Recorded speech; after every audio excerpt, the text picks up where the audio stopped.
আসসালামু আলাইকুম। কি অবস্থা সকলে? আশা করি আপনারা সকলে ভালো আছেন।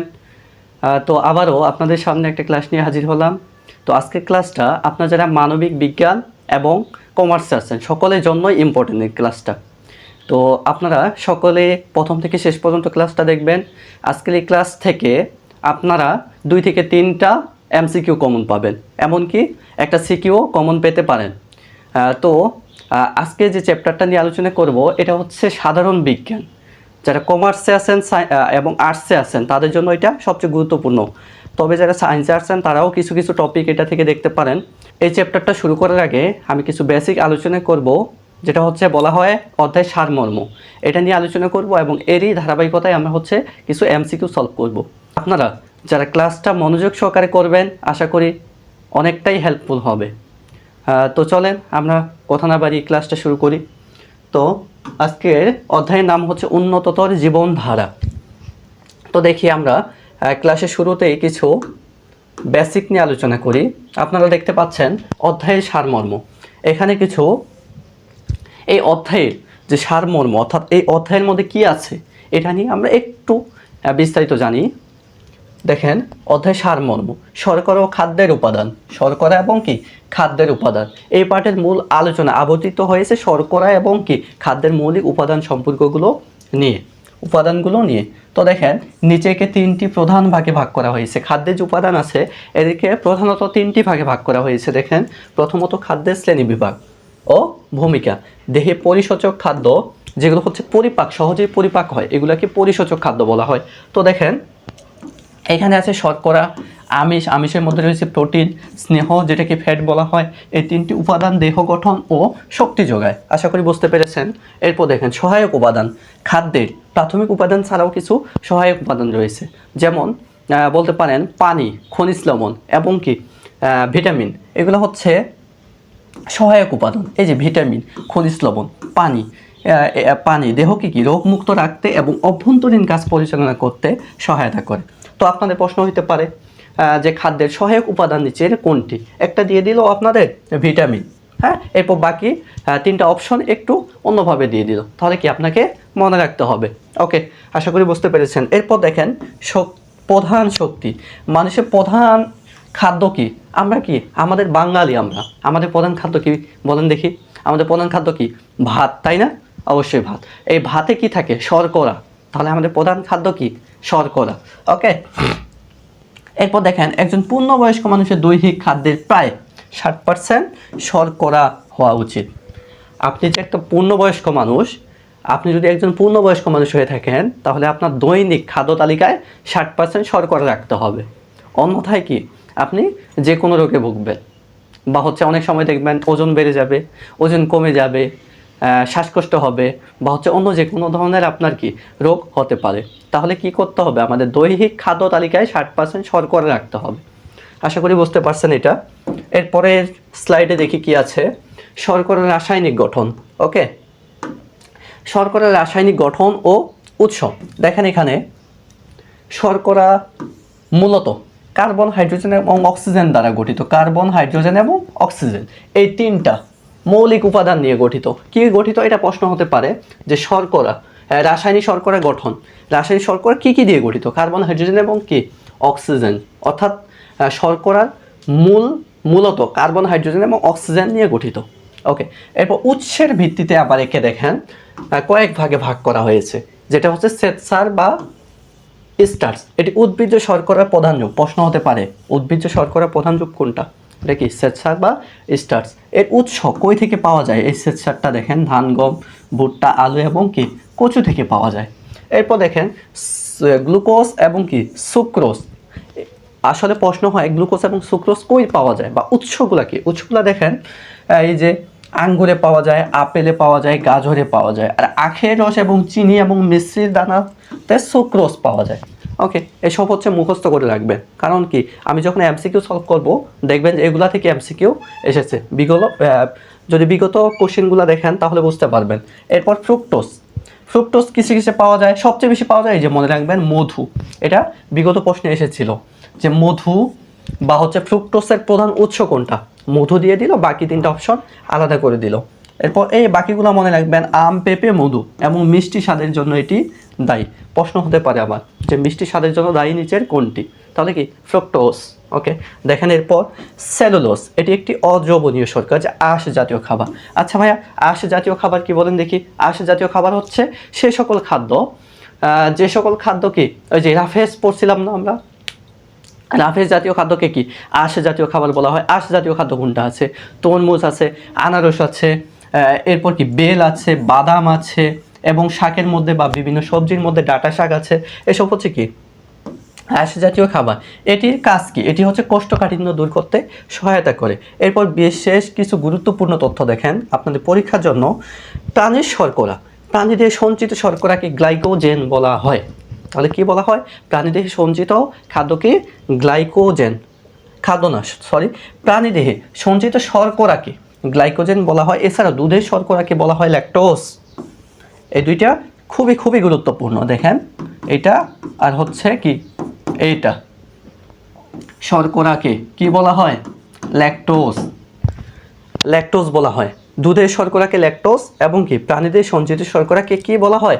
গ্লাইকোজেন। এরপর শক্তির উৎস দেখেন, শর্করা জারণের মাধ্যমে দেহে তাপ শক্তি উৎপন্ন হয়। কি উৎপন্ন হয় ভাইয়া? তাপ শক্তি। এরপর স্বাদ দেখেন, সব শর্করা সমান মিষ্টি নয়। সব শর্করা কি সমান মিষ্টি না। যেমন গ্লুকোজ সাধারণত চিনির চেয়ে কম মিষ্টি। চিনির চেয়ে কম মিষ্টি কোনটা? গ্লুকোজ। আশা করি বুঝতে পেরেছেন। আমরা হচ্ছে পরবর্তী স্লাইডে চলে যাই।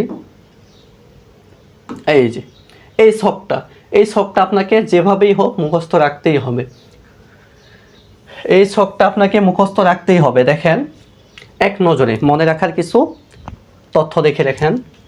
তো দেখেন শর্করা, শর্করার উদাহরণ এবং কি বিশেষ নাম।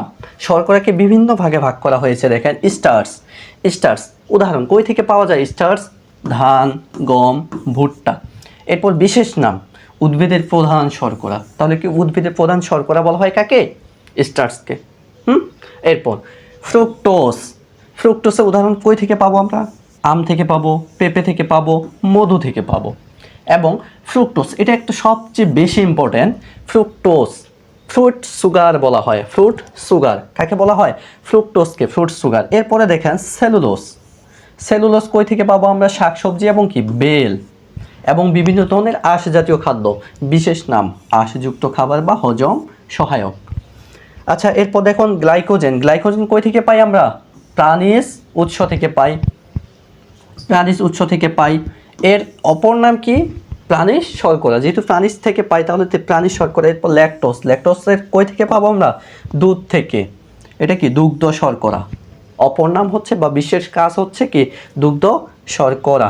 এই ছকটা, এই ছকটা যদি আপনি মনে রাখতে পারেন ইনশাল্লাহ পরীক্ষায় 1 মার্ক হলেও কমন পাবেন। 1 মার্ক নিশ্চিত থাকেন, এই ছক থেকে কমন পাবেন। ওকে, আমরা পরবর্তী স্লাইডে চলে যাই। আচ্ছা পরবর্তী স্লাইডে যাওয়ার আগে আমরা কিছু এমসিকিউ সলভ করে নিই। দেখেন এই যে আমরা পড়লাম এতক্ষণ, এইগুলা থেকেই কিন্তু এমসিকিউ। দেখেন কোনটি খাদ্যের সহায়ক উপাদান? কোনটি খাদ্যের সহায়ক উপাদান? দেখেন দেখি, পানি, স্নেহ, আমিষ, শর্করা। খাদ্যের সহায়ক উপাদান কি? যেগুলো খাদ্য হজমে সহায়তা করে। তাহলে কি পানি আছে, এরপর কি ভিটামিন আছে, এগুলো কি খাদ্য হজমে সহায়তা করে। এই যে দেখেন দেখি, তাহলে কি পানি আর স্নেহ এগুলো তো খাদ্যের উপাদান, এগুলো সবগুলোই খাদ্যের উপাদান। তবে খাদ্যের সহায়ক উপাদানটা কি? পানি। ওকে, এরপরেরটা দেখেন, দেহ পরিপোষক খাদ্য কোনটি? দেহ পরিপোষক খাদ্য কোনটি? দেখেন দেখি, খনিজ লবণ, আমিষ, পানি নাকি ভিটামিন? বলেন দেখি একটু। এটা দেখেন ইনস্টিটিউট কলেজ মিরপুর ঢাকা এটাতে এসেছিল। আর বাকি এটা আসছিল কোথায়? রাজশাহী বোর্ডে 17 আসছিল উপরেরটা। তাহলে দেহ পরিপোষক। আমি যদি আপনাদেরকে দেখেন একটু উপরে গিয়ে দেখাই,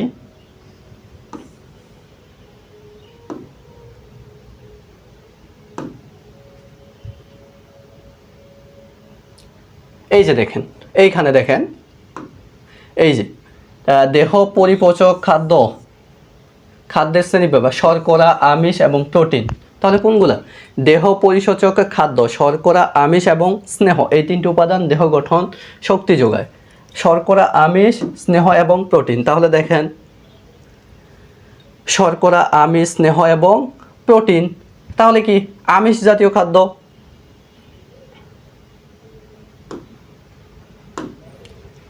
দেহ পরিসূচক কি? আমিষ জাতীয় খাদ্য। এরপর দেখেন পরবর্তী প্রশ্নে কি দেওয়া আছে আমাদের, শর্করা বা কার্বোহাইড্রেট কোনটিতে স্টার্চ পাওয়া যায়? শর্করা বা কার্বোহাইড্রেট জাতীয় প্রশ্ন এটা দেখেন, কোনটিতে স্টার্চ পাওয়া যায়? স্টার্চ স্টার্চ কোনটাতে পাওয়া যায়? আঙ্গুর, ভুট্টা, পুঁই এবং তরমুজ কোনটাতে পাওয়া যায়? আপনারা একটু কাইন্ডলি বলেন দেখি কোনটাতে পাওয়া যায়? স্টার্চ পাওয়া যায়। স্টার্চের প্রধান উৎস কি? স্টার্চ আমি যদি উপরে গিয়ে দেখে আসি, এই যে দেখেন স্টার্চ, এটি উদ্ভিজ্জ শর্করা প্রধান রূপ। ধান, গম, ভুট্টা, আলু এবং কচুতে পাওয়া যায়। তাহলে দেখেন ধান, গম, ভুট্টা, আলু, কচু, তাহলে এটাতে কি? ভুট্টাতে পাওয়া যায়। ভুট্টা স্টার্চের প্রধান উৎস কোনটা? ভুট্টা। ওকে, এই যে ভুট্টা। এরপর দেখেন একজন পূর্ণবয়স্ক মানুষের দৈহিক সুষম খাদ্যে শতকরা 60 ভাগ থাকে, কোনটা থাকে ভাইয়া? 60 ভাগ। একটু আগে আমরা কিন্তু পড়লাম, আলোচনা করলাম প্রোলিন, শর্করা সম্পৃক্ত, স্নেহ অসম্পৃক্ত, এগুলা কোনো অপশন হতেই পারে না। তাহলে কোনটা হবে আমাদের? শর্করা। একজন সুস্থ মানুষের দৈহিক খাদ্য তালিকায় 60% রাখতে হবে। পরবর্তী কোশ্চেন আমরা দেখি কি আছে। সুক্রোজের উৎস কোনটি? সুক্রোজ আখ, পেঁপে, আপেল নাকি তরমুজ? সুক্রোজ। সুক্রোজ আপনারা যারা নোট করতেছেন, আপনারা যদি আমি প্রথম স্লাইডে দেখিয়েছিলাম যে সুক্রোজের প্রধান উৎস কি? আখ। এরপর দেখেন কোনটিতে গ্লুকোজ পাওয়া যায়? গ্লুকোজ খেজুর, আম, পেঁপে, তরমুজ। গ্লুকোজ পাওয়া যায় খেজুরে। ওকে, এরপর দেখেন, আচ্ছা দেখেন পুঁইয়ের উৎস কোনটি? পুঁই, পুঁই শাক, এটা কি? সেলুলোজ হবে ভাইয়া, সেলুলোজ। এটা কি হবে? কোনটি আখের রসে থাকে? আখের রসে কোনটি থাকে?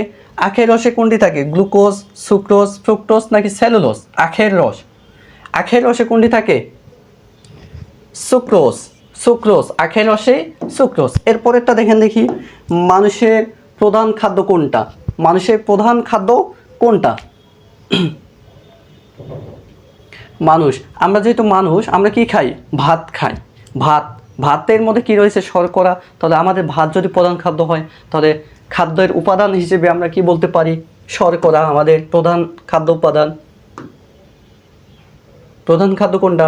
শর্করা। এরপর দেখেন কার্বন, হাইড্রোজেন, অক্সিজেনের সমন্বয়ে গঠিত কোনটা? কার্বন, হাইড্রোজেন, অক্সিজেনের সমন্বয়ে গঠিত কি? শর্করা। শর্করা। ওকে, এরপর দেখেন শর্করার মৌলিক উপাদান কোনটি? মৌলিক উপাদান শর্করার। শর্করার মৌলিক উপাদান কয়টা ছিল আমাদের? 3টা। CHO দেখেন দেখি, এর মধ্যে কোনটা আছে? CHO, অর্থাৎ carbon, hydrogen, oxygen. Carbon, hydrogen, oxygen কি আছে? কার্বনটাই আছে। তাহলে কি কার্বন হচ্ছে মৌলিক উপাদান। মধুতে কোন ধরনের শর্করা থাকে? মধুতে কোন ধরনের শর্করা থাকে? আচ্ছা, এটা হচ্ছে আপনারা একটু কমেন্ট বক্সে জানিয়ে দিবেন যে আসলে মধুতে কোনটা থাকে, কোন ধরনের শর্করা থাকে। ওকে, এরপর দেখি আমরা ধান, গম, ভুট্টা ও অন্যান্য শস্য দানার প্রধান উৎস কি? আচ্ছা, এটা হচ্ছে আপনারা একটু কমেন্ট বক্সে বলে দিবেন উত্তরটা। আশা করি আপনারা পারবেন, সকলে কমেন্ট বক্সে জানিয়ে দেন উত্তর কি হবে। ওকে।